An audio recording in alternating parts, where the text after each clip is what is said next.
Let's see if I can do this without hurting something. All right, there we go. All right. Thanks for setting this up for me, Don. I appreciate it.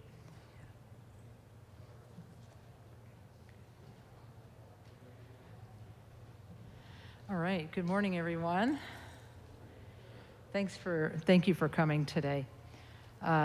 Today, the talk is called, today's talk is called A Palace of Our Own, and it seeks to answer some questions you might have about this room. And it's the beginning of a two-part series on what awakening is, what Buddhahood is, what the qualities of Buddhahood are, and how we actually already possess these qualities of Buddhahood within us. And so that's a little bit about what we're going to start with today.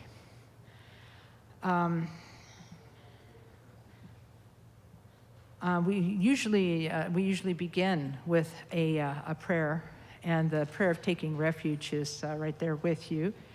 We'll recite it 2 times in the English language and then chant it 1 time in Tibetan. This is a prayer that even if you're not familiar with the meaning of it, you can kind of get with the spirit of it, because the spirit of it is thinking, I'm pretty lucky to be alive, and I have a lot of gratitude for my life, and I would like to spend it benefiting beings and making the world better. So if that's something you can internalize while we're taking refuge in the Buddha as the teacher, the Dharma as the path, and the Sangha as the community, that's cool. So it begins with the words, in the Buddha. In the Buddha, the Dharma, and the assembly most excellent, I take refuge until I reach enlightenment. By the merit of generosity and other good deeds, may I achieve enlightenment for the sake of all beings. In the Buddha, the Dharma, and the assembly most excellent, I take refuge until I reach enlightenment. By the merit of generosity and other good deeds, may I achieve enlightenment for the sake of all beings.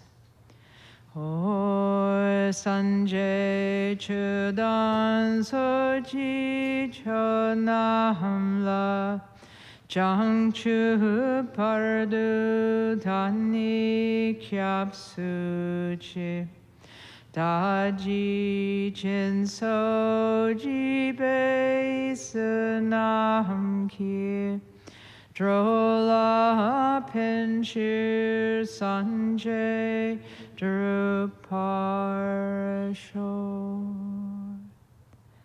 Okay, I'll say a short prayer of my own and then we'll begin.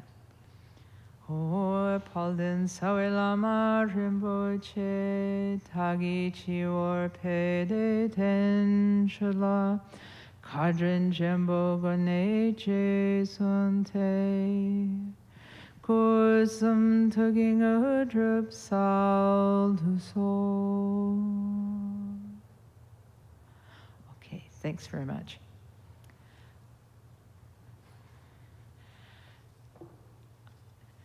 Today, I'd like to start by welcoming you, and if you're here for the first time, thanking you for being here as part of our Dharma Talk group. It's always delightful to be part of what's happening here, and some of you may or may not have been here last week when we sort of unveiled the new decorating. I don't know what you think. It's a little different.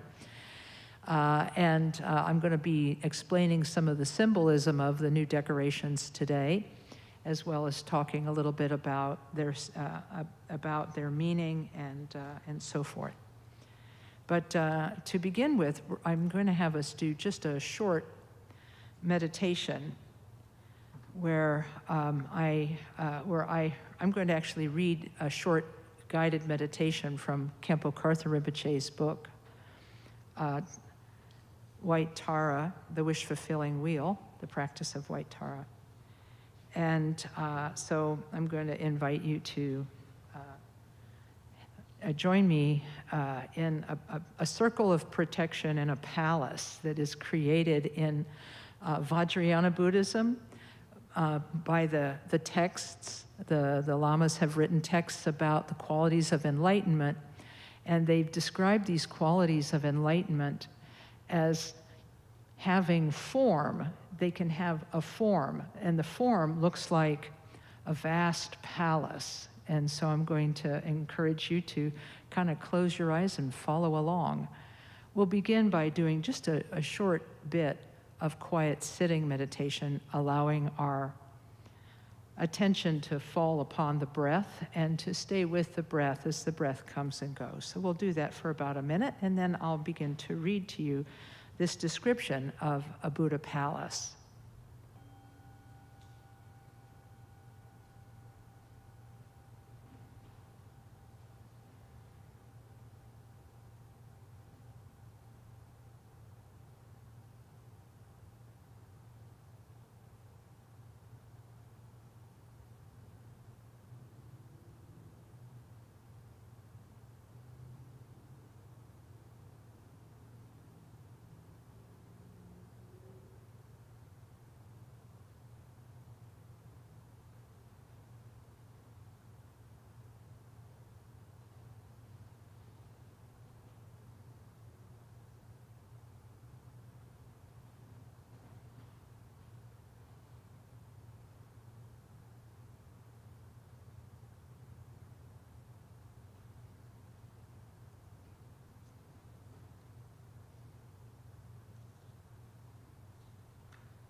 In Sanskrit, the mantra Om Swabhava Shuddha Sarva Dharma Swabhava Shuddha Hung means all things are empty in their essence, and so am I.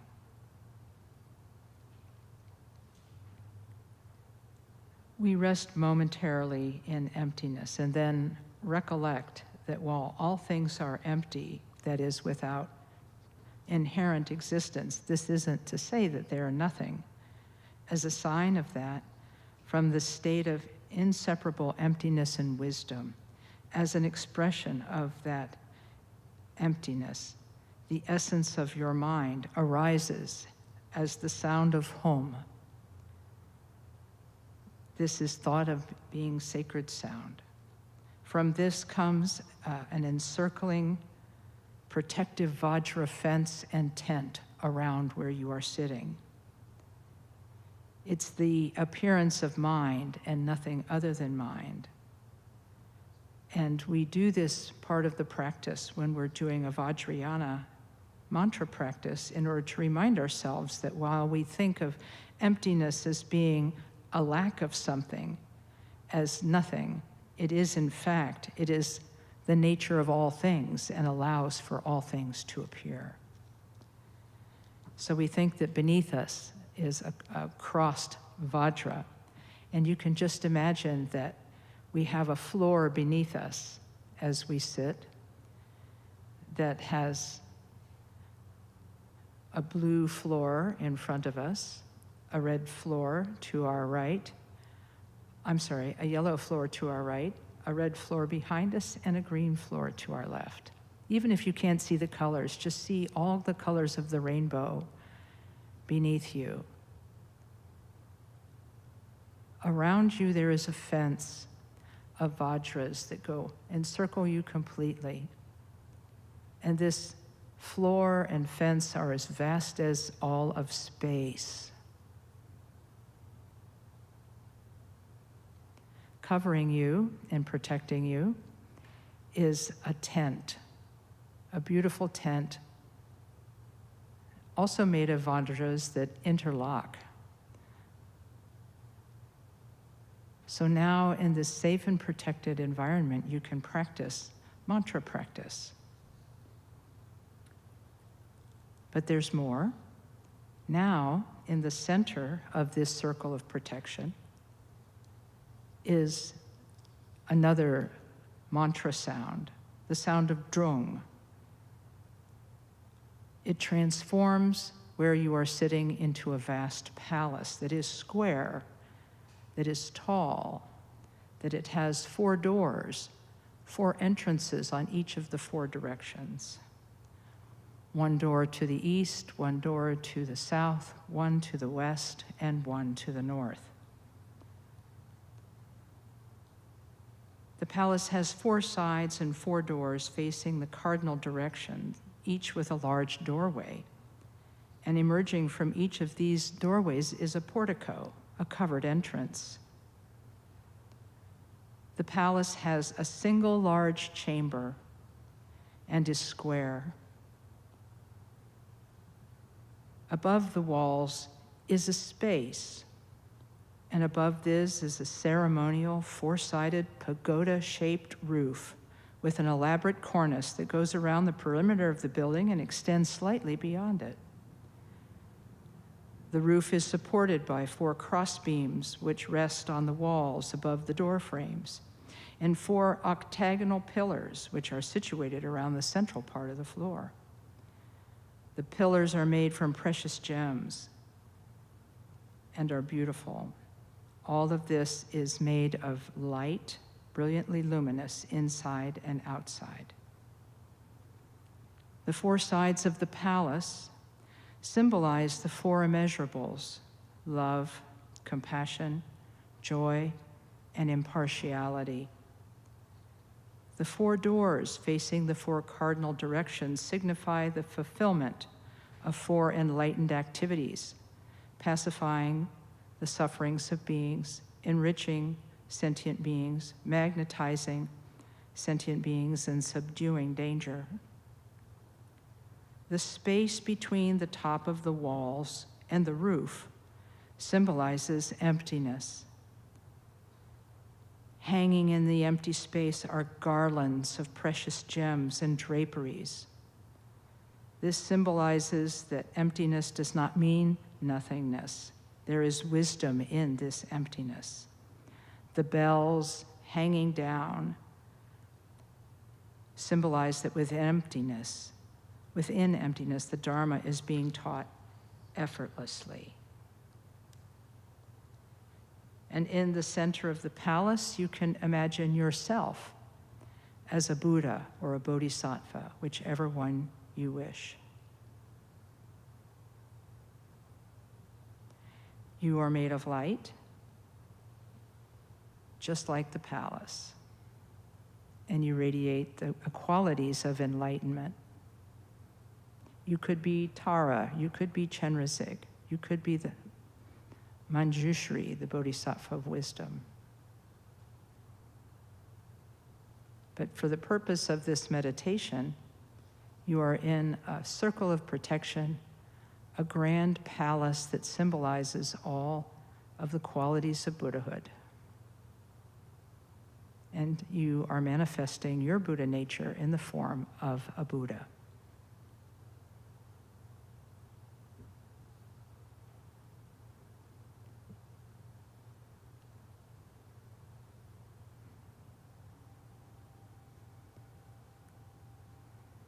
You can open your eyes and look around, because that's what has been created in this room. The palace is here. This is a palace. Our pillars are not octagonal, but they stand in the center of the room. And this space of emptiness that is covered with draperies and ringing bells, that is what is symbolized by the paper, the design at the top of the wall. Above that are beautiful clouds, signifying the sky. The yellow color is the color of enrichment and the color of qualities, which we all possess.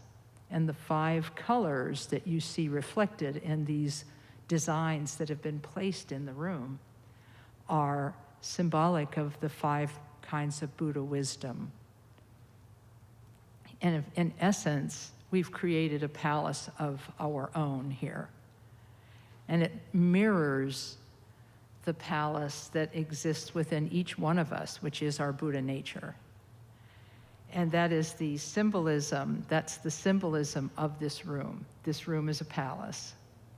And by sitting in this artificially created room, it reflects what we really are inside, which is full of richness.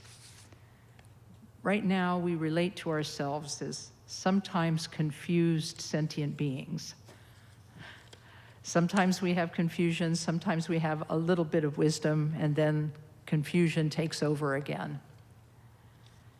But for the purposes of meditation, we imagine that we are in a different world. We imagine that we are in the world of the protection circle. We imagine that we're in the world of the awakened palace, which is symbolic of love, compassion, joy, equanimity, and all of the qualities of love and wisdom that are part of Buddhahood. And so rooms like this are created to reflect our inner richness. And that's why they're so colorful, and that's why they're so, they have such power and intensity, is because they reflect all of the goodness that's inside of us. So thank you for letting me take you on that little tour of a palace. But I want to say a couple more things about the idea of a palace of our own. All of us have an environment around us every day. We have an outer environment, we got an inner environment. All of this environment is created by our mind and by our experience and by our karma and by our habitual tendencies. Right now, the world we have, it has some aspects of awakening to it, but it also has some mundane aspects. We have family, we have friends, we have coworkers, we have our home, we have where we are residing, we have where we work, we have all these places in our life. And we relate to them from a place of self-centeredness. It's our family, our home, our place, our experience.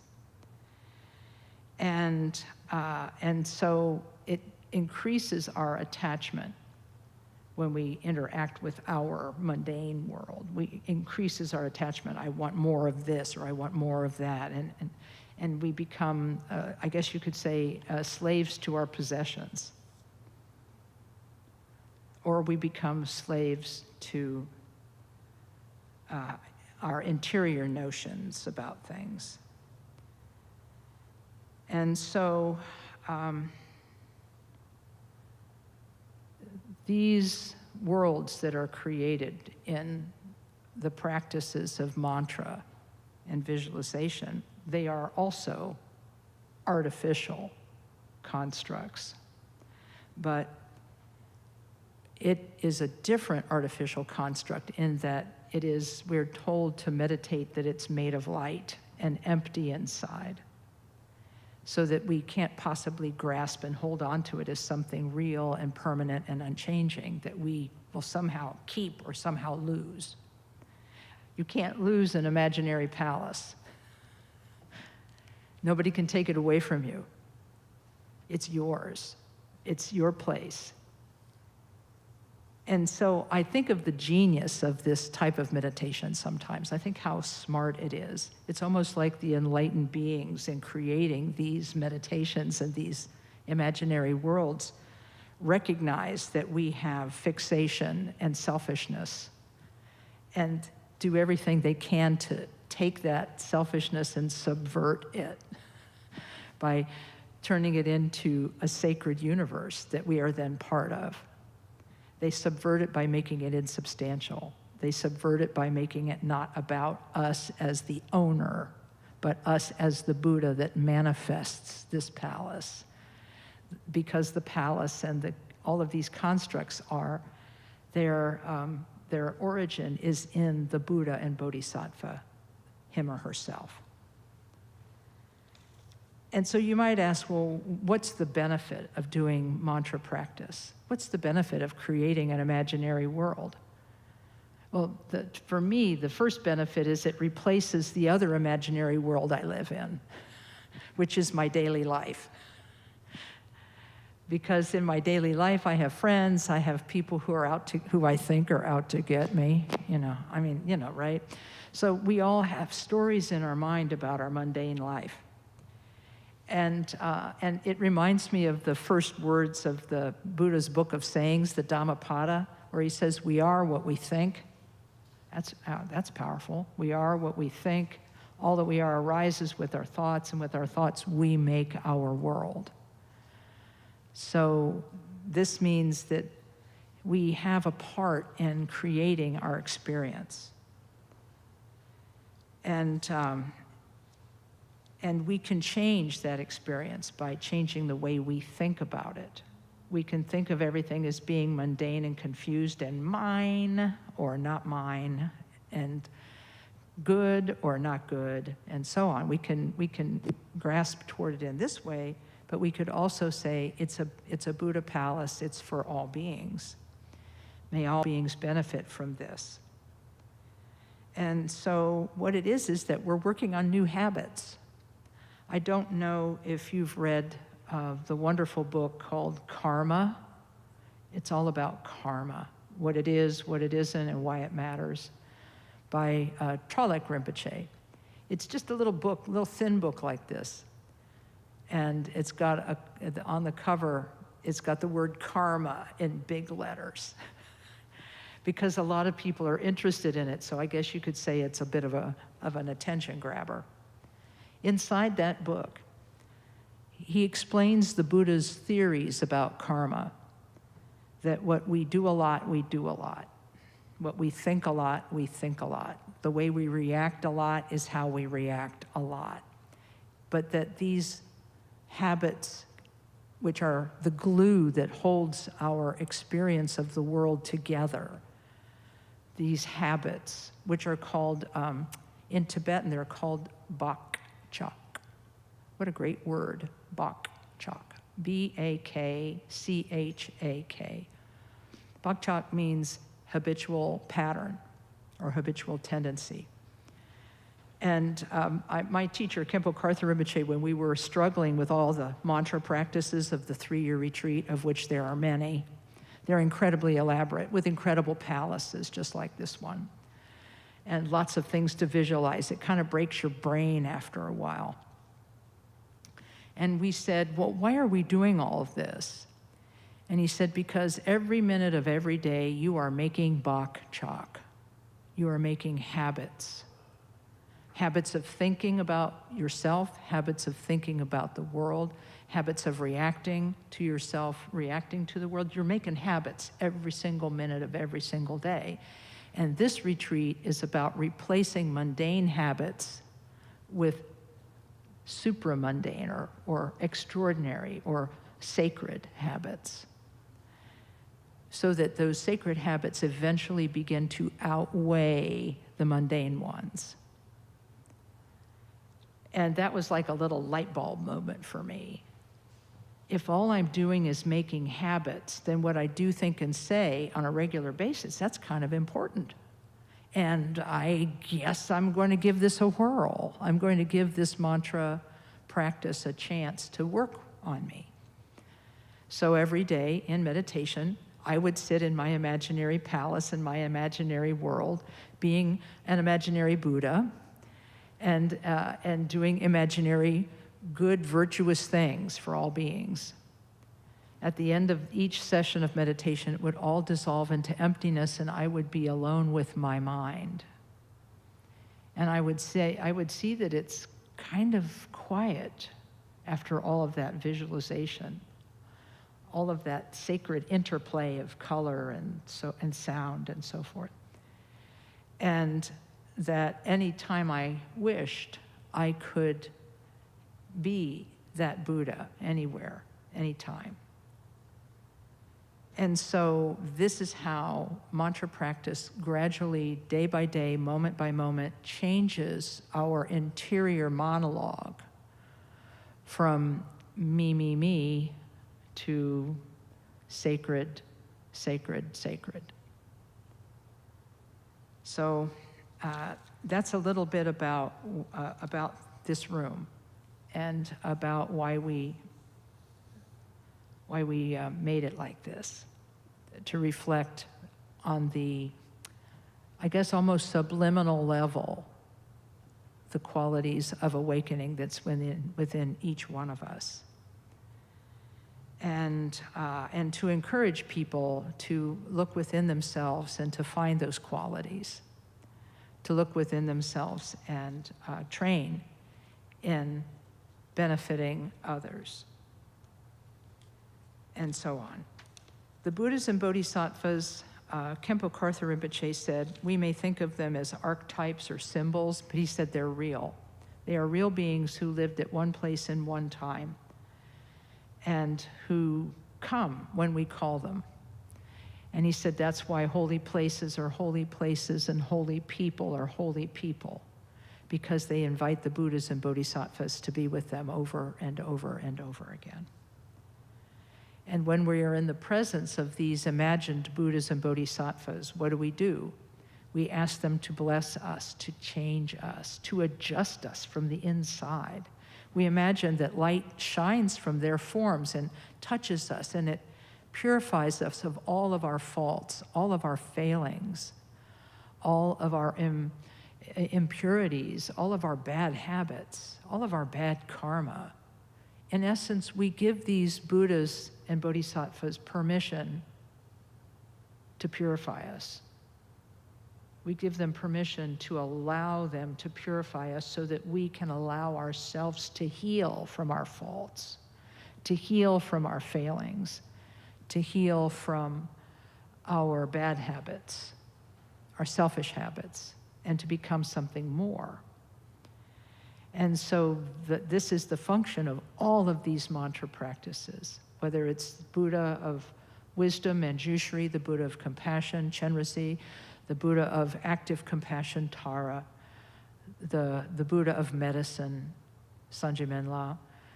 All of these Buddhas and Bodhisattvas serve a purpose to help us heal that which is within us. And until eventually, if we practice this thoroughly and long enough, all that is within us is purity. And all that is within us is goodness. But there's more to it than just the outer environment. There's an inner environment too. And that inner environment is what we'll be talking about next week when we talk about the 5 Buddha wisdoms and how those 5 Buddha wisdoms manifest within us, our inner environment. This is the outer environment. This room symbolizes the outer environment of a Buddha or a Bodhisattva. But there's also an inner environment, and we'll be talking about that next week. I'm a little embarrassed because the talk ended up being way shorter than I meant for it to be. But this will give us at least a few minutes to have some discussion, and you can think about questions you might have about mantra practice, questions that you might have about bok, chok. I just love that. I love the Tibetan language because it's very evocative.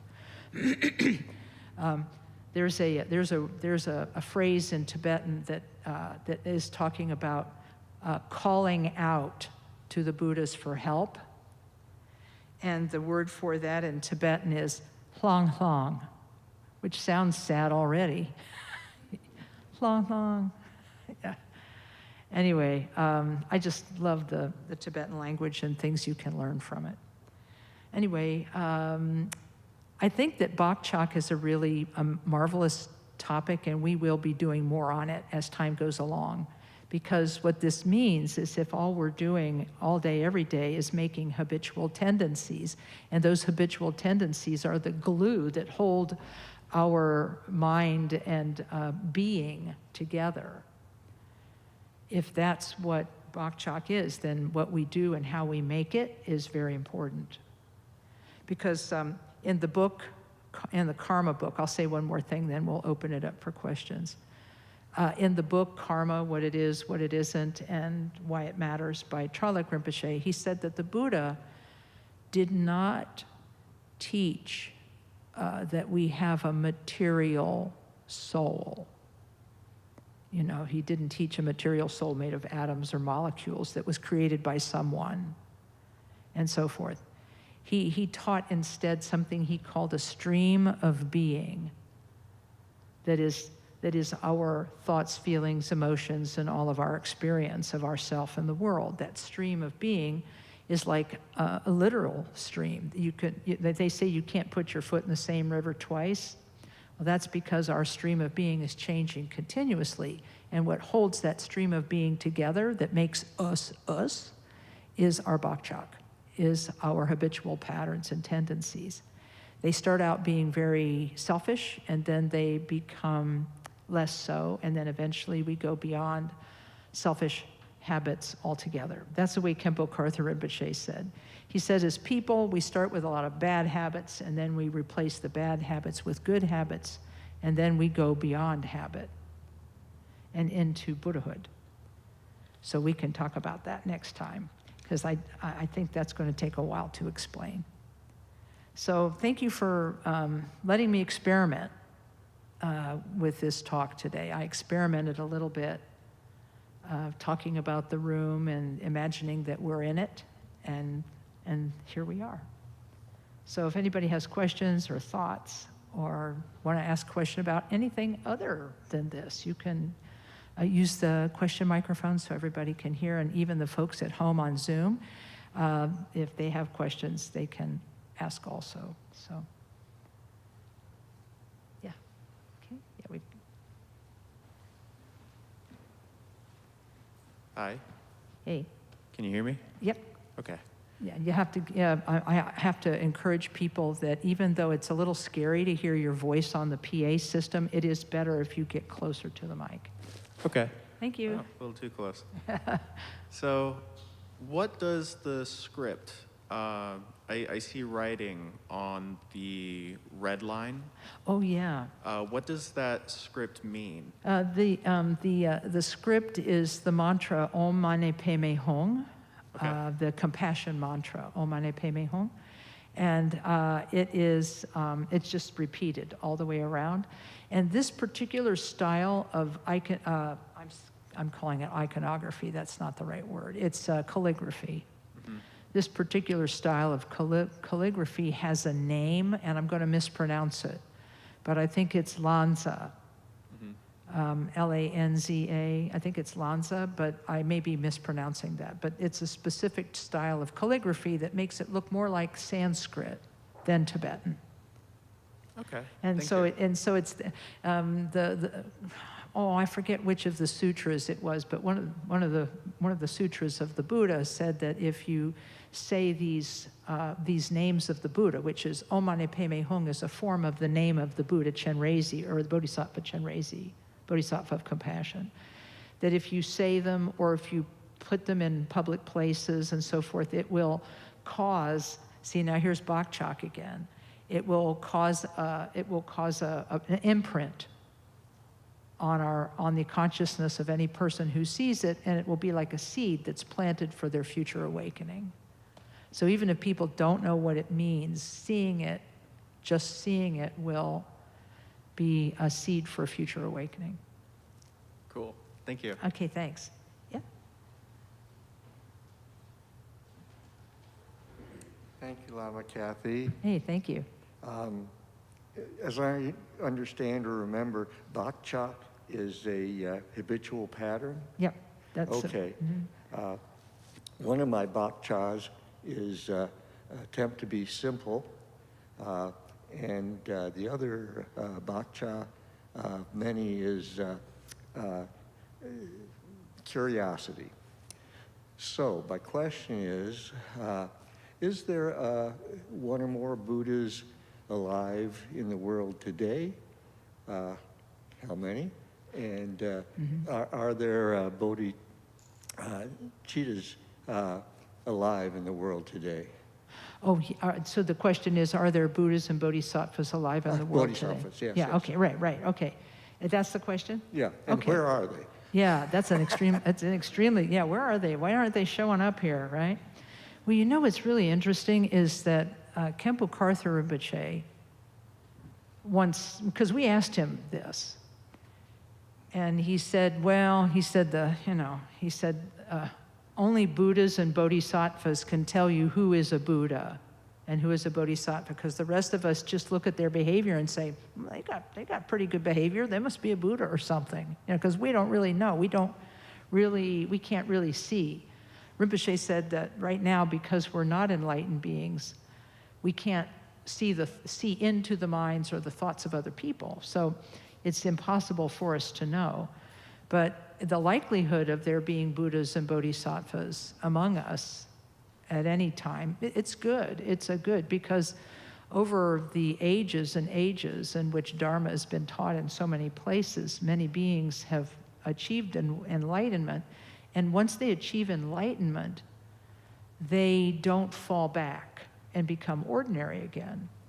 But it is said, such as in Gampopa's precious ornament of liberation, he says that when a person attains the first level of bodhisattva awakening, they can emanate in 100 different ways, in 100 different places simultaneously, which, for busy people, that's a dream of the future.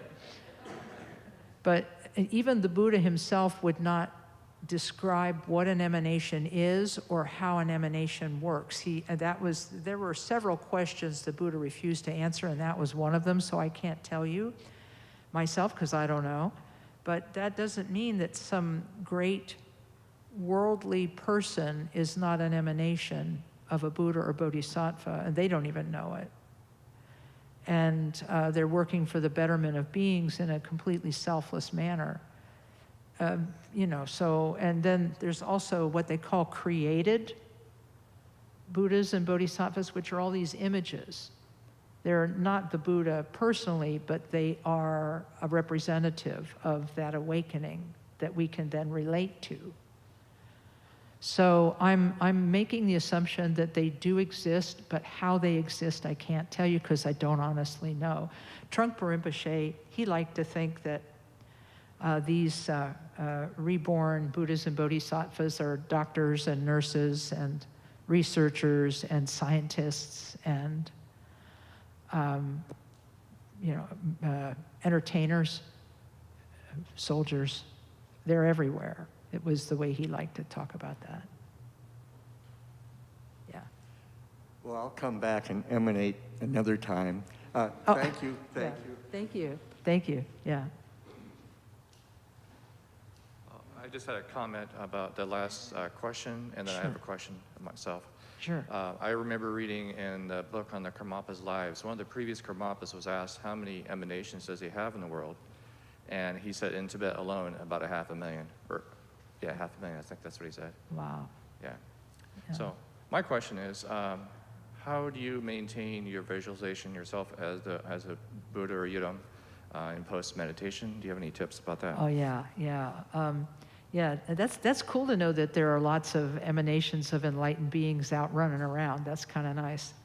Gives me some reassurance. And so then the question was how to work on post-meditation practice as a Buddha or Bodhisattva. Any tips? Khenpo Karthar Rinpoche said, he said, this takes time. This takes time and practice.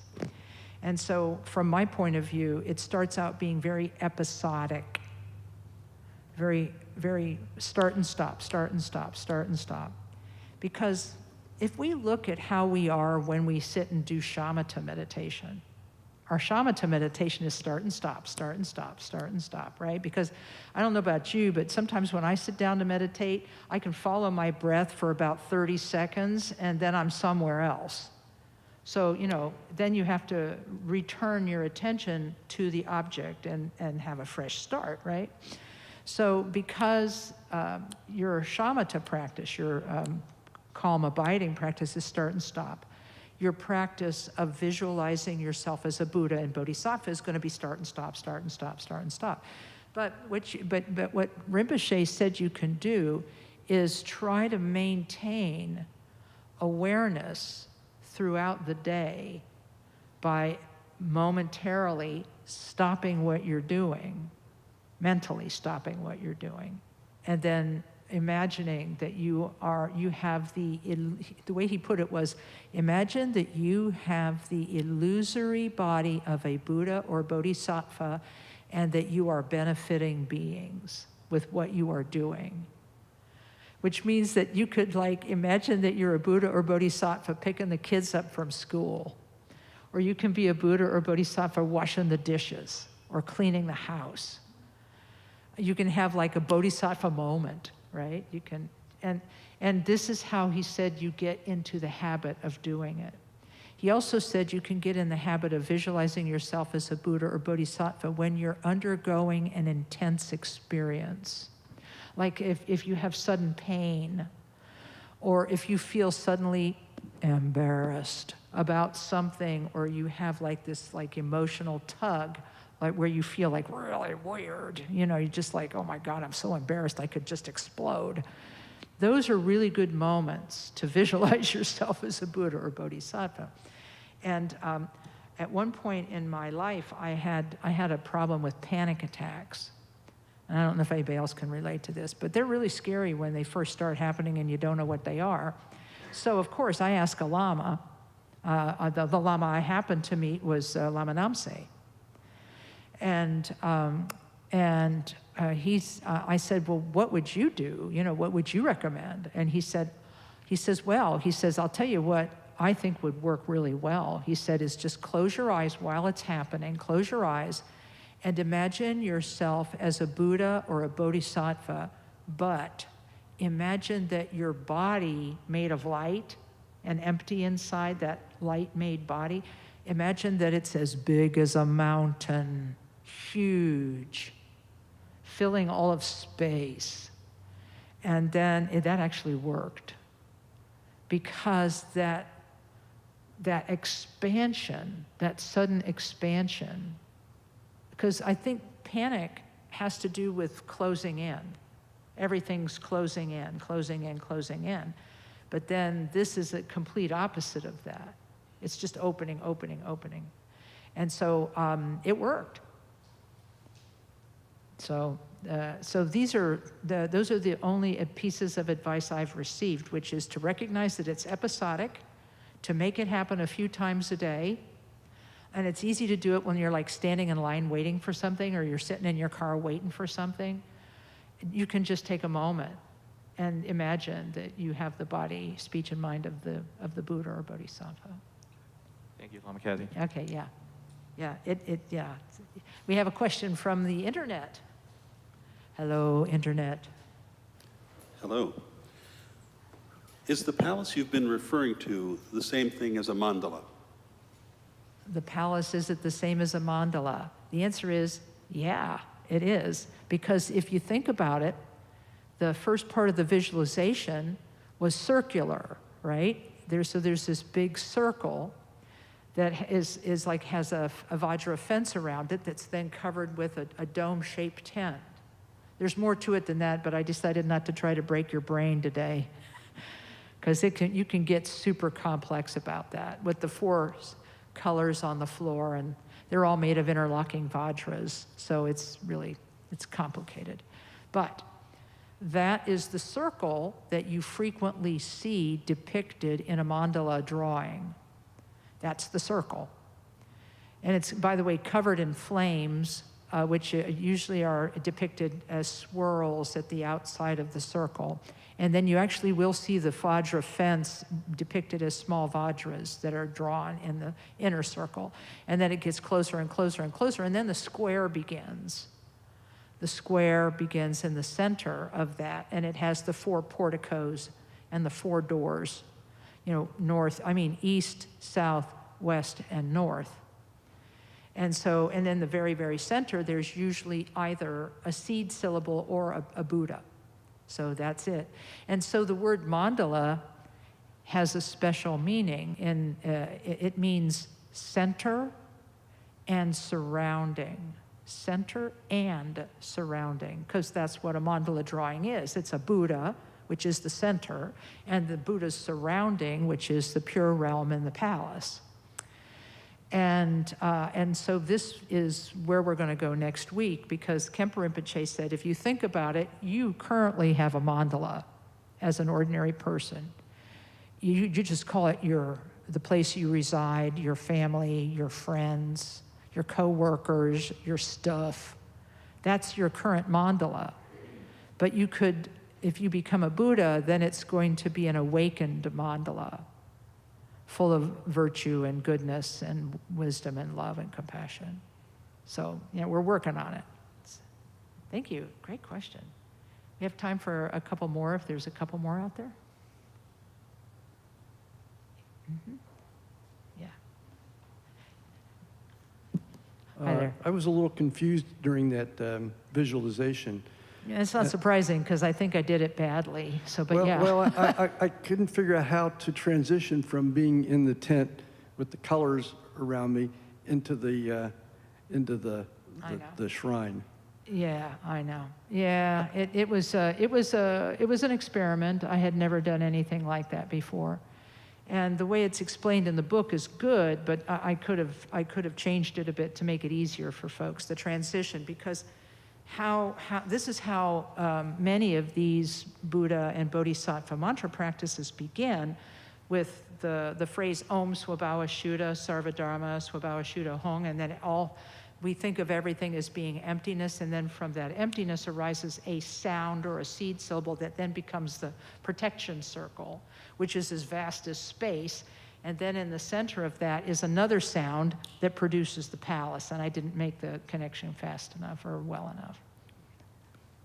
Well, I encourage us to do that again sometime. Yeah, I'll work on it. Yeah, I appreciate it, because I think the coolest thing is, I think I will work on it, because I think this would be fun for like school groups, to explain the iconography of to say, imagine that you're in a palace, and then open your eyes and here you are. I took my grandson when he was about 5 into our previous building, and he looked around and he said, are they getting ready for a birthday party? And the answer is, yeah, yours. Yeah, you're going to be born as a Buddha. Isn't that sweet? Are they getting ready for a birthday party? I like that. Hi. Hi, good morning. Good morning. This is more of a comment, but the Wexner Center right now has a really great piece. There's apparently a group, I think, in California that does meditation, but they do it underwater, and they basically get all geared up in their scuba gear. Wow. And then they meditate underwater, and there's a video installation, if you get a chance to go to it, that's just absolutely gorgeous, and it's absolutely beautiful. Could you say that a little closer to the microphone, because... Yeah, the Wexner Center has a really great show on Really? meditation right now. The Wexner Center? At OSU, yeah. Oh, fantastic. Yeah. Cool. So I just wanted to let people know about that, because it was really, it was very powerful. So just to share that. I really appreciate you talking about this, because I think that the reason these forms of art exist is to sort of take us out of our mundane way of looking at things, our usual, maybe confused way of looking at things, and momentarily placing us somewhere else so that we can think about things differently for just a moment. And I think that's what film does, that's what literature does, is it kind of momentarily takes us out of the mundane reality, shows us something interesting, and then replaces us back in where we started. But we're not back where we started, because every one of these experiences expands our horizon just a little bit. So we're not exactly the same person when they deposit us back at the door as we were when they took us in. And I think that's true of all art, dance, theater, and all movies, all of that. Even a jazz solo is is you take off from a place and they take you somewhere and then they drop you back in the melody where they left you. But you're different. Exactly, yeah. I really appreciate you telling me about that. Now I'm going to go check it out. Yeah, please do. It's Yeah. it's gorgeous. There's also a wonderful art gallery in New York City that I visited just once. You know, it's the Rubin Museum of Himalayan Art, and they do a similar kind of thing where they have programming that reflects the art. So that's cool. Yeah, thanks. Well, I don't want to overstay my welcome, but if there's one more question out there. Yeah, we got one.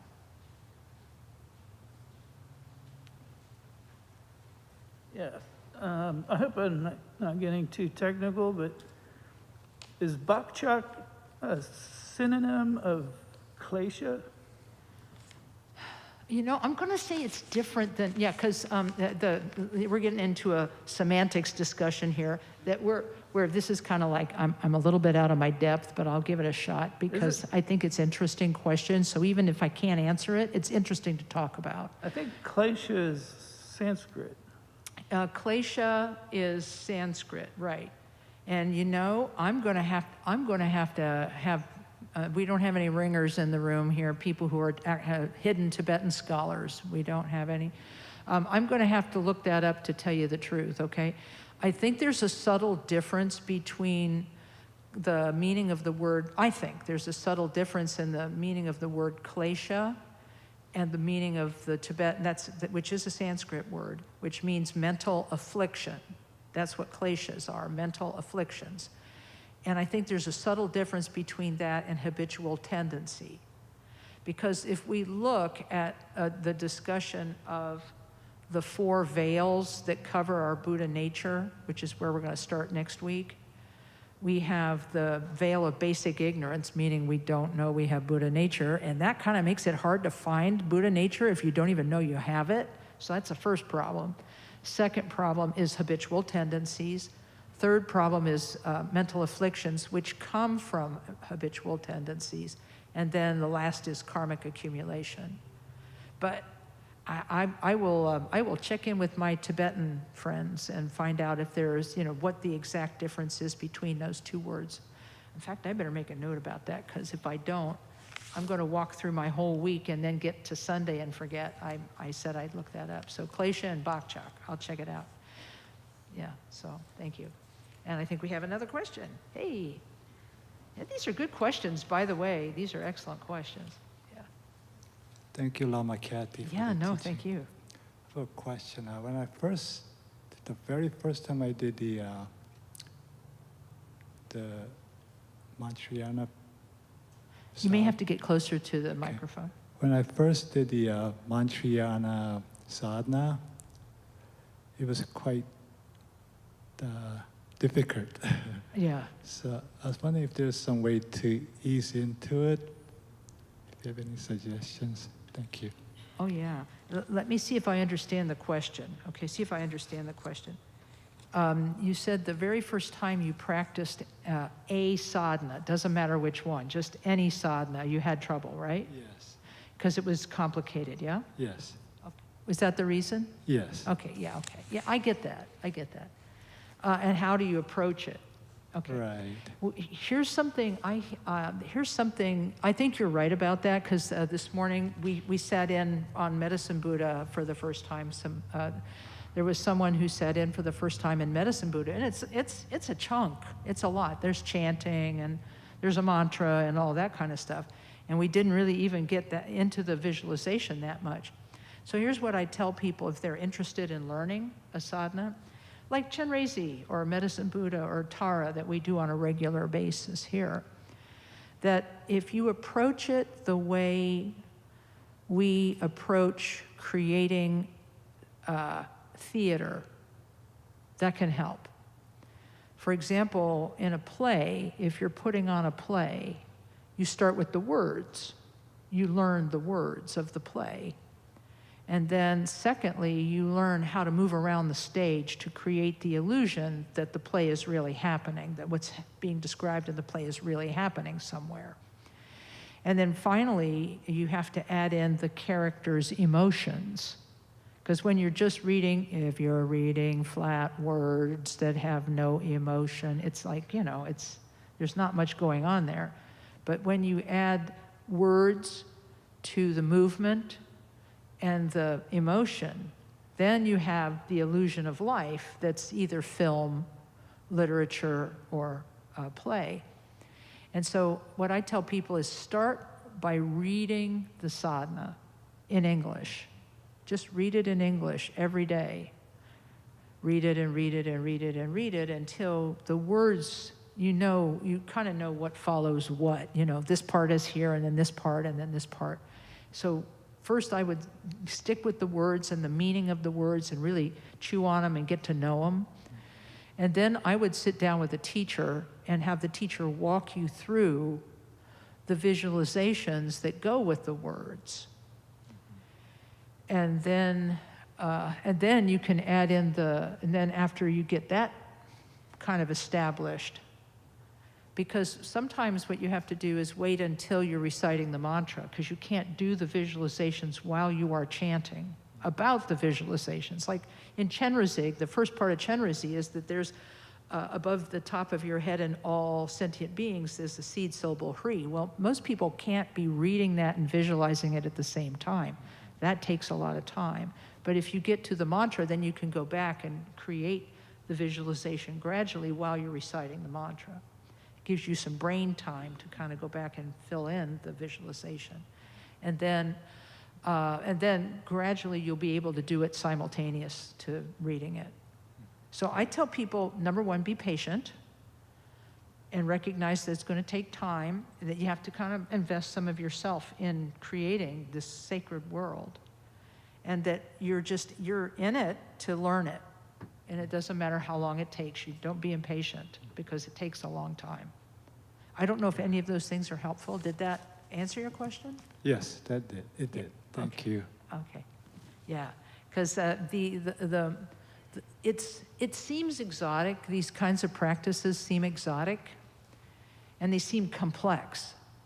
And what I tell people is that life is complex. Every facet of our life, from the books we read to the activities we undertake, the games we play, all of the things we do are very complicated. And so mantra practice is itself complicated in order to replace the mundane, confused appearances with sacred appearances and sacred complexity. And then eventually we go beyond that. But that takes time. And so that's the function of it, to replace the mundane with the sacred and then to go beyond even those ideas.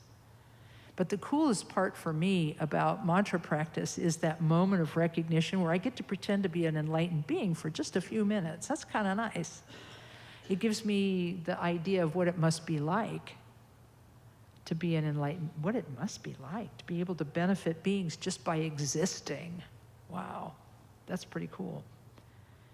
Anyway, we'll stop here for today, and I thank you for your attention and your patience as I tried new ideas out,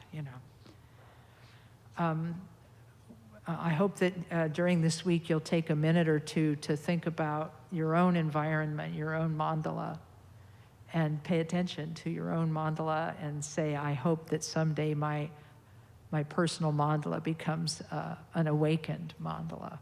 It's kind of, even if all you do is make an aspiration for that this week, it's going to be good. We gather together all the goodness, and we'll use the words of dedication here that have a lot of blessing.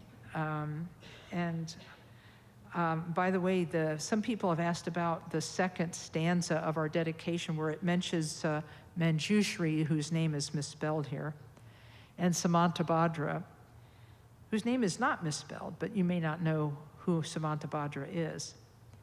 Manjushri and Samantabhadra are two of the 8 great bodhisattvas of the Buddhist tradition. And Manjushri is about wisdom, and Samantabhadra is about generosity and giving. And Samantabhadra was famous for making offerings to the Buddhas and Bodhisattvas with a very pure attitude. And so we mention them, we essentially name check them, we sort of name check them here. as a way of calling upon them to be good examples for us. You know, like these two great bodhisattvas, like they dedicated. I'd like to dedicate like they dedicated. And what it does is it purifies any selfishness that might be in our dedication. By name checking them and by invoking them, we make the aspiration that we can be like them someday. So anyway, you can always rely on me for Vajrayana trivia. I'm here for you. Gathering together all the goodness we created today and dedicating it, we'll use the words, by this merit. We'll start with that.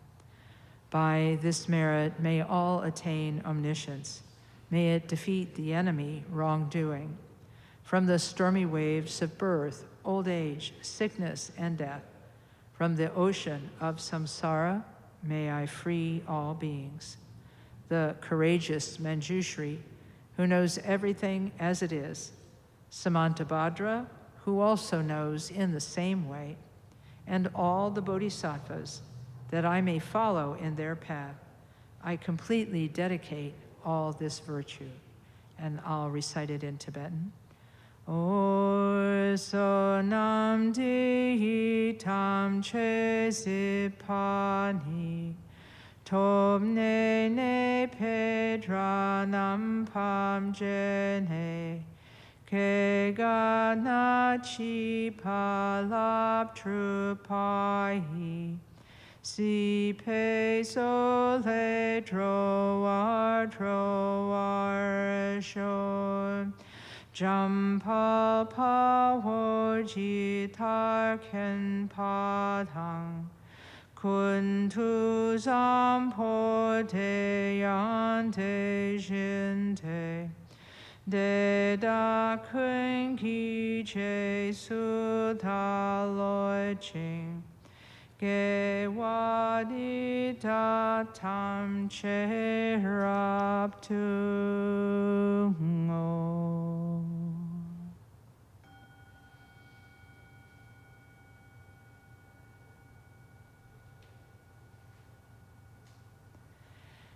Thank you, everyone. Thank you. Thank you to the folks at home and to the team, the Zoom team. So thank you very much.